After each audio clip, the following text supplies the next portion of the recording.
துளியே துளியே உன் கவலைகள் துடைத்திடும் கைகள் எங்கே? கடல் மேல் மழை நீர் விழுந்தால் அதை உப்பென்று சொல்லும் உலகம் இங்கே. கண்கள் என்று இருந்து விட்டால் அதில் கண்ணீருக்கும் இடமின்றி போவதில்லை.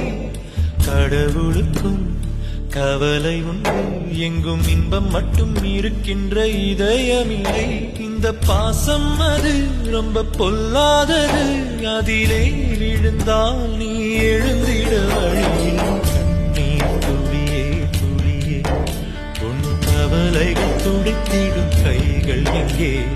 கடல் மேல் மழை நீர் விழுந்தால் அதை உப்பென்று சொல்லும் உலகம் இங்கே.